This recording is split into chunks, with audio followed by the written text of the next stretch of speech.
जय हिंद दोस्तों, स्वागत है आप सभी का अपने इस YouTube चैनल ज्ञान चक्षु पर। आज हम सब लोग इस वीडियो में फिजिक्स के अंतर्गत ओम के नियम के बारे में चर्चा करने वाले हैं। और इस वीडियो में हम देखेंगे प्रतिरोध क्या होता है, विशिष्ट प्रतिरोध क्या होता है, इन सभी के बारे में एक एक करके चर्चा करने वाले हैं। तो आइए सबसे पहले हम लोग देख लेते हैं ओम का नियम किसे कहते हैं। तो ओम की नियम की परिभाषा क्या होती है, यहाँ लिखा गया है, यदि किसी चालक तार कि भौतिक अवस्था में कोई परिवर्तन न हो तो तार के सिरों पर लगने वाला विभवांतर यानी V उस तार में बहने वाली धारा यानी I के क्या होता है, समानुपाती या अनुक्रमानुपाती होता है। बात समझ में आया कि नहीं। जैसे देखिए, मान लेते हैं A से B तक क्या है, ये कोई तार लिया गया है, उसमें इनके तार के सिरों पर क्या कोई विभवांतर लगा है। अच्छा, विभवांतर क्या होता है, विद्युत धारा क्या होता है, इन सभी के बारे में एक वीडियो हम डिटेल से बना चुके हैं। अगर आप लोगों ने नहीं देखा है तो उसका लिंक हम डिस्क्रिप्शन में दे देंगे, जाकर देख लीजिएगा, ठीक है।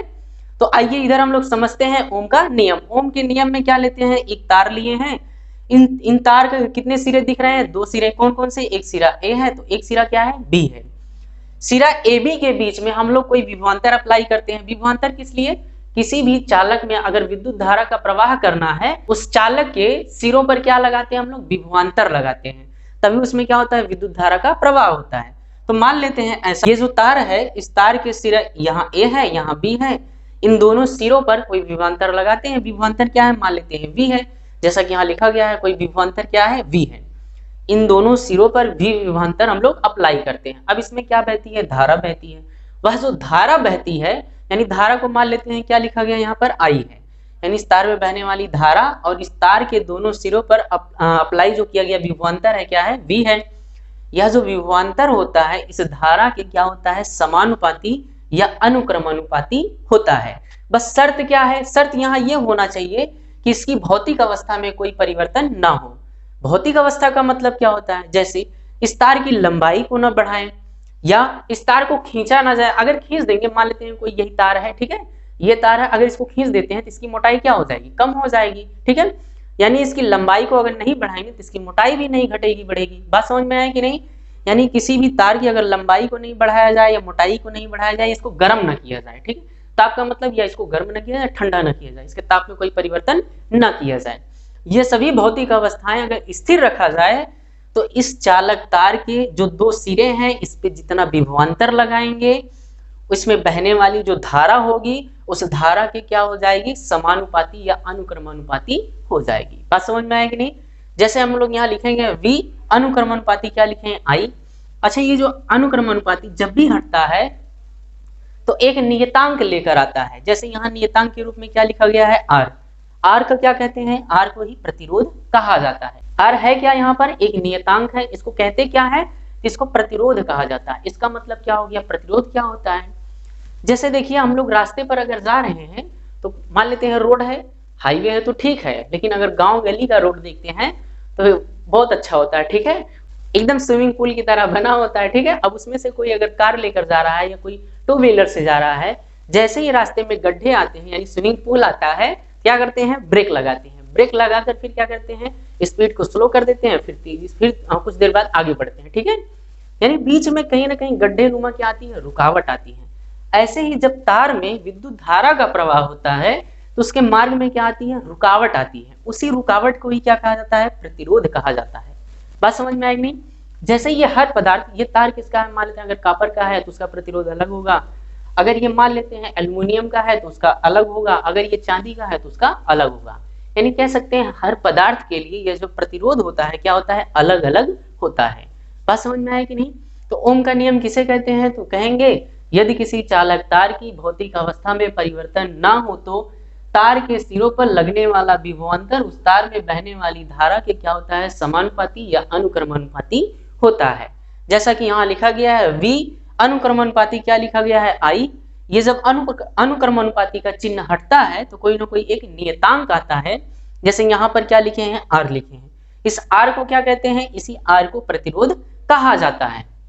अब ये प्रतिरोध क्या होता है, तो प्रतिरोध को हम लोग अभी जस्ट देखे हैं, क्या कहते हैं, किसी तार में बहने वाली धारा के मार्ग में जो रुकावट उत्पन्न करता है उसे ही क्या कहा जाता है, प्रतिरोध कहा जाता है। बात समझ में आया कि नहीं। तो प्रतिरोध क्या होता है, जो किसी धारा के मार्ग में रुकावट उत्पन्न करे। अच्छा, इसका मात्रक क्या होता है? तो प्रतिरोध का मात्रक ओम होता है, यानी इसका मात्रक क्या हो जाएगा? इसका मात्रक ओम होगा। ठीक है, मात्रक क्या हो जाएगा? ओम। ये बात समझ में आया कि नहीं? ठीक, आर का मान इस तार की किन किन बातों पर निर्भर करता है, इसके बारे में भी चर्चा कर लेते हैं। आइए देखते हैं प्रतिरोध किन किन बातों पर निर्भर करता है। प्रतिरोध किसे कहते हैं? अभी जस्ट देख के आए हैं, किसी तार में बहने वाली धारा के मार्ग में जो रुकावट उत्पन्न करे उसे क्या कहते हैं? प्रतिरोध कहा जाता है। इंग्लिश में क्या कहते हैं? रेजिस्टेंस कहते हैं। ठीक है, अब ये किन किन बातों पर निर्भर करता है? जैसे कोई तार लेते हैं, मान लेते हैं कोई तार लिए हैं, जैसे यहाँ ये तार है। ठीक है, ये मान लेते हैं कितनी लंबाई का है? एल लंबाई का कोई तार है, इसकी लंबाई कितनी है? एल है, कैपिटल एल है मान लेते हैं। ठीक है, अच्छा इसकी मोटाई मान लेते हैं कितना है? तो इसकी मोटाई मान लेते हैं ए है। मोटाई का मतलब समझते हैं, ये जो अनुप्रस्थ काट का क्षेत्रफल है, ये जो क्षेत्रफल दिख रहा है यानी इसकी मोटाई दिख रही है, यही क्या कहलाएगा? इसका क्षेत्रफल, यानी ए कहते हैं। ठीक है, इसी को कहते हैं अनुप्रस्थ काट का क्षेत्रफल। ये टोटल लंबाई कितना है? यल है, टोटल यल लंबाई का है, और इसका अनुप्रस्थ काट का क्षेत्रफल यानी इसकी मोटाई कितनी है? ए है।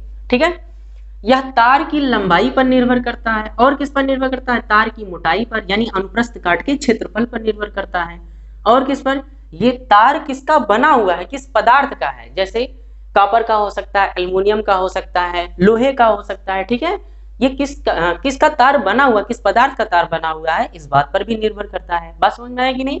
जैसे प्रतिरोध तार की लंबाई पर, ये कैसे संबंधित है? तो यह तार की जो प्रतिरोध होता है, यह तार की लंबाई के क्या होता है? अनुक्रमानुपाती होता है, यानी जितना लंबा होगा तार उतना ही ज्यादा इसका क्या होगा? प्रतिरोध होगा। बात समझ में आया कि नहीं?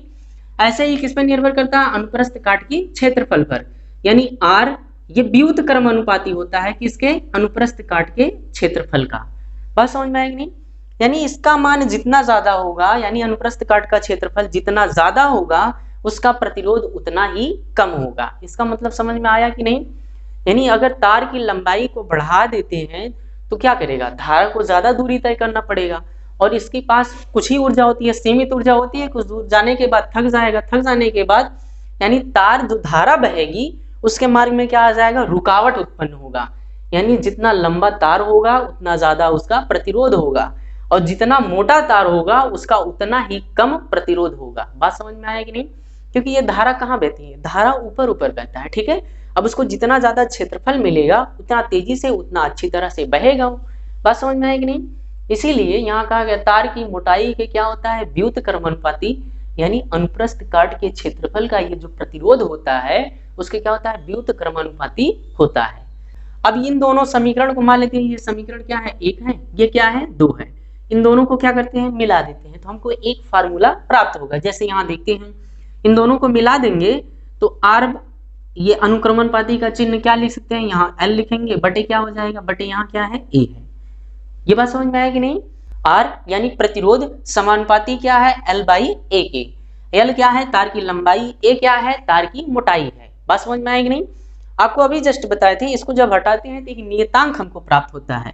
जैसे इसको हटा दिए तो हमको क्या प्राप्त हो गया? एक नियतांक, यहाँ के से लिख देते हैं, ये एल बाई क्या हो गया? ए हो गया। ठीक है, ये इसको कहीं कहीं देखेंगे आप रो से भी लिखा जाता है। ठीक है, इसी को क्या कहते हैं? विशिष्ट प्रतिरोध कहा जाता है।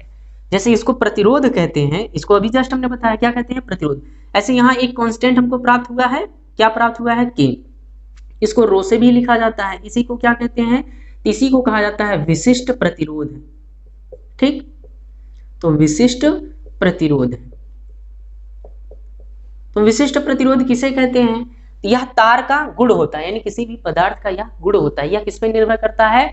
तो पदार्थ की प्रकृति पर, यानी ये तार किस पदार्थ का बना हुआ है इस बात पर निर्भर करता है। यहां से देखते हैं विशिष्ट प्रतिरोध की परिभाषा क्या हो सकती है। आइए इसके बारे में भी चर्चा कर लेते हैं। ठीक है, आइए देखते हैं इस फार्मूले से इसकी परिभाषा क्या बना सकते हैं। अच्छा, मान लेते हैं यल का मान कितना लेते हैं? 1 मीटर ले लेते हैं, और ए का मान कितना ले लेते हैं? इसका 1 वर्ग मीटर ले लेते हैं। ठीक है, यानी कोई तार है 1 मीटर लंबा है तथा उसके अनुप्रस्थ काट का ये जो क्षेत्रफल है कितना है? 1 वर्ग मीटर है। ये मान उठा के इस फार्मूले में रख देते हैं, जो अभी फार्मूला हमने प्राप्त किया है। क्या प्राप्त करेंगे? आर बराबर क्या है? के बराबर के, फिर यहाँ क्या हो जाएगा? एल। एल की जगह कितना लिखेंगे? 1, और बटे क्या है? ए। ए का मान कितना है? 1 है। एक में एक का भाग करेंगे एक ही आ जाएगा, यहाँ से देखेंगे के बराबर क्या आ गया, आर आ गया। ये बात समझ में आया कि नहीं। अब इसकी परिभाषा क्या बन सकती है, यहाँ से क्या कहेंगे देखिएगा, यहाँ कहेंगे यदि किसी चालक तार की लंबाई 1 मीटर तथा उसके अनुप्रस्थ काट का क्षेत्रफल 1 वर्ग मीटर हो तो उस चालक तार का प्रतिरोध ही उसका क्या कहलाएगा, विशिष्ट प्रतिरोध कहलाएगा। बात समझ में आया कि नहीं। क्या कहेंगे, यदि किसी चालक तार की लंबाई 1 मीटर हो तथा उसके अनुप्रस्थ काट का क्षेत्रफल, ये जो क्षेत्रफल मोटाई है ये क्षेत्रफल 1 वर्ग मीटर हो तो उस चालक तार का प्रतिरोध ही उसका विशिष्ट प्रतिरोध कहलाता है। ये किस बात पर निर्भर करता है, तो यह उस चालक तार के पदार्थ पर निर्भर करता है। ठीक है, ये बात समझ में आएगी। अब इसका मात्रक, जैसे ओम का, इसका मात्रक क्या है, ओम है, प्रतिरोध का मात्रक क्या था, ओम था, ऐसे विशिष्ट प्रतिरोध का मात्रक क्या हो जाएगा। तो इस फार्मूले से हम इसका मात्रक निकाल लेते हैं। जैसे देखिए यहाँ ध्यान से देखते हैं, किसका मान निकालना है, के का। तो के का मान निकालना है, इसको कहाँ ले जाएंगे, ऊपर, ये कहाँ चला आएगा, नीचे, क्योंकि तिरछा गुणा होगा ना, नीचे वाला ऊपर चला जाता है, ऊपर वाला नीचे चला आएगा। तो यहाँ आर गुणे क्या लिखेंगे, ए, और यल कहाँ चला आएगा, नीचे। इसका तो मान निकालना है, इसको यहीं रहने देते हैं। तो के बराबर आर गुणे ए बटे क्या हो गया, एल हो गया। ठीक है, अब यहाँ से मात्रक लिखते हैं इसका। आर का मात्रक क्या होता है, ओम होता है, अभी देख कर आए हैं। क्षेत्रफल का मात्रक क्या होता है, मीटर स्क्वायर होता है। एल का मात्रक मीटर होता है। 1 मीटर से 1 मीटर कट गया। फाइनली जो हमको मात्रक वहां से प्राप्त हुआ, यानी के का मात्रक, के का मात्रक क्या प्राप्त होगा, वहां देख लीजिए, क्या ओम है और एक बचा है, यानी ओम मीटर है। तो विशिष्ट प्रतिरोध का मात्रक क्या होता है, ओम मीटर होता है। इस बात को याद रखिएगा। ठीक है, तो इस वीडियो में हमने क्या देखा, ओम के नियम को देखें। ओम का नियम किसे कहते हैं, तो कहेंगे किसी चालक तार की यदि भौतिक अवस्था में परिवर्तन ना किया जाए तो उस चालक तार के सिरों पर जो अप्लाई विभवांतर है, तो बहने वाली धारा के क्या होता है, समानुपाती या अनुक्रमानुपाती होता है। तो फार्मूला हमको क्या मिला था, V = IR, या RI कह सकते हैं या IR कह सकते हैं। जहां R क्या था, प्रतिरोध था। प्रतिरोध क्या होता है, तो किसी चालक तार में बहने वाली धारा के मार्ग में जो रुकावट उत्पन्न करे उसे क्या कहते हैं, प्रतिरोध कहते हैं। और प्रतिरोध का मात्रक क्या आया था, ओम आया था। ठीक है, फिर उसके बाद हमने क्या देखा, प्रतिरोध किन किन बातों पर निर्भर करता है, किन किन बातों पर निर्भर करता है, तो तार की लंबाई पर निर्भर करता है। तार की लंबाई के क्या होता है, समानुपाती होता है। फिर क्या देखें, फिर तार की लंबाई के जो मोटाई होता है, यानी तार की जो मोटाई होता है उसके मोटाई यानी अनुप्रस्थ काट के क्षेत्रफल के क्या होता है, व्युत क्रमानुपाती होता है। यानी उस कोई तार लेते हैं, इसका जो प्रतिरोध होगा, इसके अनुप्रस्थ काट का जो क्षेत्रफल होगा, इसके क्या होता है, व्युत क्रमानुपाती होता है। इसका मतलब यह है, तार जितना मोटा होगा उसका प्रतिरोध उतना ही कम होगा, तार जितना पतला होगा उसका प्रतिरोध उतना ही ज्यादा होगा। बात समझ में आएगी नहीं। फिर इसके बाद हमने क्या देखा, इसके बाद हमने देखा विशिष्ट प्रतिरोध क्या होता है। तो हमने इन दोनों जो प्रतिरोध और भौतिक अवस्था यानी तार की भौतिक अवस्था में जो रिलेशन था उसका यूज किए, तो हमको एक नियतांक मिलता है। इस नियतांक को क्या कहते हैं, विशिष्ट प्रतिरोध कहा जाता है। कहीं कहीं रो से भी दर्शाया जाता है, तो कहीं कहीं के से भी लिखा जाता है। ठीक है, विशिष्ट प्रतिरोध किसे कहते हैं, तो यहाँ देखेंगे किसे कहते हैं। तो यदि किसी चालक तार की लंबाई 1 मीटर हो तथा उसके अनुप्रस्थ काट का क्षेत्रफल 1 वर्ग मीटर हो तो उस चालक तार का प्रतिरोध ही उसका विशिष्ट प्रतिरोध कहलाता है। तो इसका मात्रक क्या होता है, हमने निकाला, इसका मात्रक कितना आ गया, ओम मीटर आ गया। ठीक है, ये बात समझ में आया कि नहीं। यह वीडियो यहीं पर समाप्त करते हैं। अब इसके अगले वीडियो में हम लोग देखेंगे प्रतिरोध का संयोजन कितने प्रकार से किया जा सकता है, यानी तार को कितने प्रकार से जोड़ा जा सकता है। ठीक है, इसके बारे में इसके अगले वीडियो में हम चर्चा करने वाले हैं। तो मिलते हैं नेक्स्ट वीडियो में नेक्स्ट टॉपिक को लेकर। तब तक के लिए जय हिंद दोस्तों।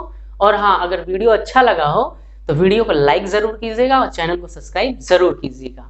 मिलते हैं नेक्स्ट वीडियो में, तब तक के लिए जय हिंद दोस्तों।